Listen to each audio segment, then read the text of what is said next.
Hello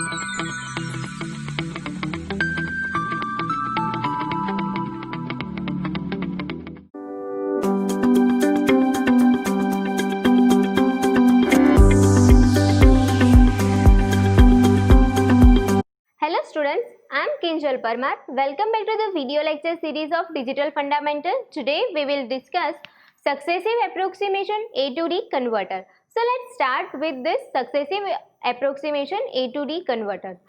This successive approximation A to D converter is basically most widely used analog to digital converter. This successive approximations analog to digital converter is one of the most widely used analog to digital converter. This analog to digital converter circuit consists of one comparator circuit, one control logic circuit, then one digital to analog converter, that is our DAC circuit. Okay, here to convert our analog information into a digital, here we use digital to analog converter. Okay, so to convert analog information into digital, here we use digital to analog converter. So this successive approximation analog to digital converter consists of one comparator circuit, one control logic circuit, then one output resistor which is used to store our output bit, and one analog to digital converter. Okay, so here in this successive approximation analog to digital converter, we have a digital to analog converter for conversion of our digital information into analog, and using this DAC we can convert our analog information into a digital. Okay, so here this successive approximation analog to digital converter has a fixed amount of conversion time. Okay, here we have a fixed conversion time because this conversion time here in this successive approximation does not depends on input value. It has a fixed amount of conversion time. Okay, that's why this successive approximation is quite widely used to convert our analog information into a digital form. The basic principle of this successive approximation analog to digital converter is basically, here we have a one control logic circuit. Okay, here we have a one control logic circuit. So this control logic circuits is one by one enable different bits. Okay, here for example, if we have a 4-bit digital output, so in this control logic circuit 4 bits are one by one activated. Okay, and according to that this bit is stored into our output resistor, and then this output of output resistor is given to digital to analog converter. Okay, this digital to analog converter is convert this digital information into analog, and now this analog information is compared with our input voltage. Okay, here this analog input and our digital output. Okay, here analog input, that means our actual analog value, and here in this control logic circuit we have a digital output. This digital output is again converted into analog, that means here we have this reference voltage. Okay, so this reference voltage or says this digital to analog converter output is compared with our input voltage. Okay, and if input voltage is greater than this digital to analog converter, so a bit into our control logic circuit is retained, that means that bit remains same. Okay, that bit remains same whenever input voltage is greater than our this digital to analog converter, and if digital to analog converter has a greater value, that means greater voltage as compared to our input voltage, so the bit is reset in a control logic. Okay, so the bit is reset in our control logic circuit. So this is the basic principle of successive approximation analog to digital converter. Here what we are doing, we produced a digital binary pattern for each and every 4 bits, or if we have a more than 4 bits, so we consider all the bits and one by one we make a bit 1, and then we calculate approximated analog value, and then we compare it with our analog informations, and using this approximations method we can get a actual digital output. Okay, by just assuming a random values, by making one by one all bits 1 in our control logic, okay, and then we approximate the value, and using this so we convert our analog information into a digital form. Here we have this basic circuitry for successive approximation analog to digital converter, okay. This is basically a simple circuitry to convert our analog information into a digital form. Here first we have a operational amplifier comparator, okay. Here we have a basically comparator. This triangle is our comparator in which we compare two values. Here we compare two values, that is our analog input and this output of digital to analog converter, okay. Here we compare our input voltage and this digital to analog comparator's output. So here we have a two values, that is our input voltage and output voltage of digital to analog converter. So here we make a comparison and here we compare two voltage with subtraction method, okay.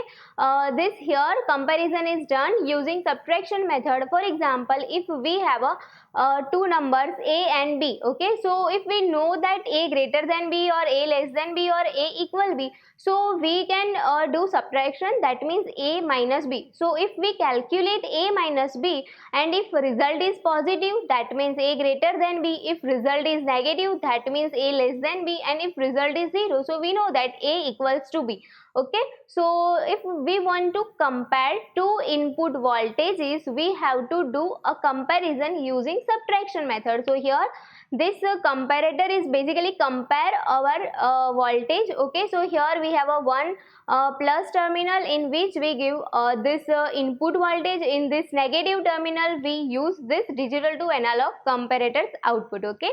So here basically this input voltage minus digital to analog converter output is basically subtracted, and after that we have an idea about either our input voltage is greater or less or equal, okay. Whenever input voltage is greater, so in this control logic whatever the bit is generated, it will be retained and it will be stored into our output register, okay. And if input voltage is less, then our this bit is basically reset, okay. So whatever the bit is set over here in control logic is basically reset and then again stored into our output register. So here we have a next is a control logic. This control logic is basically used to generate a bit pattern, okay. This control logic circuit is used to generate a bit pattern, and whatever the data of this control logic is transferred into our output registers, our final digital output will be stored into this output register, okay. And this output register is basically used to store different patterns, and at the end of this control logic circuits generations we have our actual output, okay. So here in this output register our data is stored into this, and this output of this output register is given to this digital to analog converter to calculate approximate value of this digital values, okay, which is generated into the control logic circuit, and then again it is fed over here and then again calculation is done, okay. So for 4 bit, let's take an example. We have some values of analog input and this control logic circuit generates some bit patterns, and according to that how we can convert this analog input into its equivalent digital form. So first, for example, here we have some random analog input value, that is 10.3 volt, okay. Here we have an analog value that is 10.3 volt, and initially this control logic circuit can't generate some bit pattern, so initially it will be 0 0 0, okay. Here we calculate for 4-bit digital output. So this control logic circuit first enables one bit, that is our MSB, okay. So here this bit is generated over here like this pattern 1 0 0 0. Now this value is stored into our output resistor, and the value of output resistor is given to this digital to analog converter. So if we consider step size is equals to 1, so basically this 1 0 0 0 is basically 8.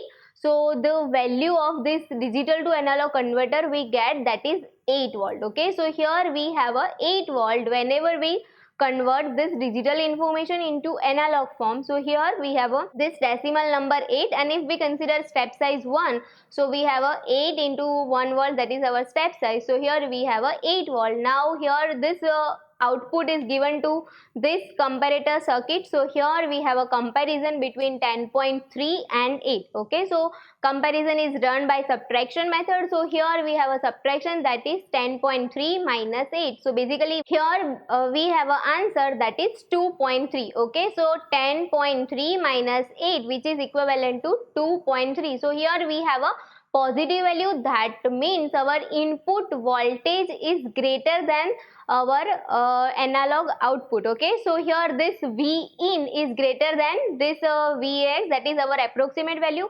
So the value of this bit, okay, here we generate this bit pattern, and due to this bit pattern we have a output like this. That means our input voltage is greater than our DAC output. Okay, so this bit will be retained. Okay, this bit will be retained and it will be stored into output resistor like this. Okay, so this bit will be retained into our output resistor. Okay, so this is how our approximated binary pattern is generated each and every time. Okay, so this is how binary pattern is generated. Still here we have a different bit, because here we have a 4 bits. So one by one we have to make a different bit 1, and then we have to calculate over here. So okay, so this is our first pattern. This is our first pattern. So we get 1 0 0. For this we have a analog input greater than our digital analog converter outputs. Okay, so here we generate this binary pattern.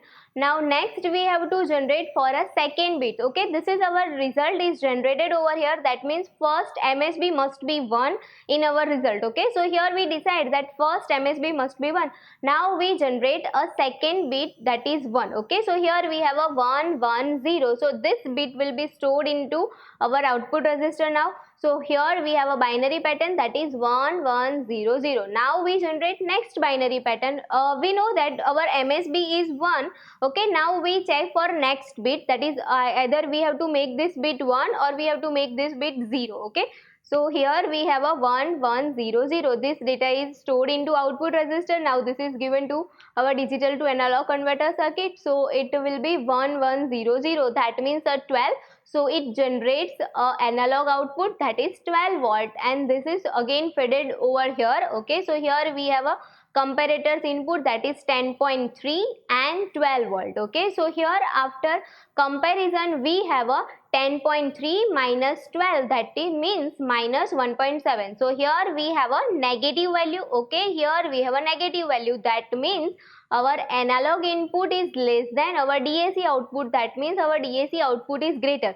So here whenever this DAC output is greater, we have to reset this bit. Okay, due to this next bit 1, we have here binary patterns, and according to that our analog output is higher. So okay, so we have to reset this bit. So whenever V in less than VAX, so this approximated value, so this bit will be reset. So next we have a binary pattern is 1 0 0 0. Okay, so here we have a pattern, that is 1 0 0 0, because this second bit must not be 1, because whenever we make this bit 1, we have a higher digital to analog converter. That means our approximated value is basically goes too far. Okay, so here we have to reset that bit, and here we have our finally bit patterns over here. Okay, so this is how we calculate over here. Now we have to make next, that means third bit 1. So here we have a binary pattern 1 0 1 0. So it will be stored over here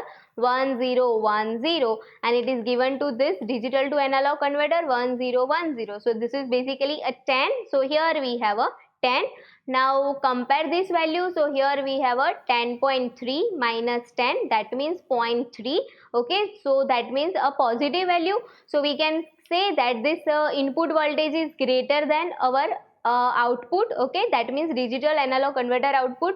That means we have to retain this bit. Okay, so whenever we make this third bit equals to 1, we have a approximate perfectly value. Okay, here we get approximate value over here. So this bit pattern is like 1 0 1 0 over here. Okay, so here first bit must be 1, then next bit must be 0, third bit must be 1 over here, and hence we get a perfect value over here. So this bit will be written like this. So we have a binary pattern 1 0 1 0. Okay, so this is we check for a third bit, and this is how we get our pattern here. Okay, so here we have a this 1 0 1 0 pattern. Now in a control logic circuit, we have to enable last bit equals to 1. Okay, so here we have a 1 0 1 1 pattern. Here we have a 1 0 1 1 pattern. Okay, so this will be stored into this, and then it is transferred over here. So 1 0 1 1. So here due to 1 0 1 1, we have a analog output voltage, that is 11 volt. So it is given to here. So this comparator compares this value. So here we have a 10.3 minus 11. That means our analog input is less than our digital to analog converter output. So this bit must be reset. Okay, so this bit must be reset. Okay, this bit must be reset over here. So here we reset this bit, and we have a final value, that is 1 0 1 0. And after calculating approximate value, we got our correct answer, that is our 1 0 1 0. Okay, so this is how this successive approximation analog to digital converter converts analog informations into digital informations by approximately calculating values by making 1 bits enable at a time. Okay, in a control logic circuit, we generate a binary patterns approximately, and then we convert that binary patterns output into analog form, and then we compare with our actual input voltage, and if we check we have a approximate near value or not. Okay, if we have a greater value, so we retain that bit, and if we have a lesser value, then we reset that bit. So this is how this successive approximation analog to digital converter circuit works. Okay, here in this successive approximation analog to digital converter has a fixed amount of conversion time. Here for n bit analog to digital converter, we have to wait for n bit times. Okay, so the conversion time of this analog to digital conversion is basically capital N into a time required, or says a time required by a 1 clock cycle. Okay, so n into this clock cycle, or if we convert that clock time into a frequency, so here we have a n into 1 upon f clock, that means clock frequency into digital. That means here we have a 4-bit digital to analog converter in a previous example. Okay, so here if we have a some f clock frequency, and if we want to calculate conversion time, so which is equivalent to 4 into 1 upon that frequency. Okay, so this is how we can calculate conversion time of this successive approximation analog to digital converter, and this is how our successive approximation analog to digital converter works for various digital patterns. Thank you.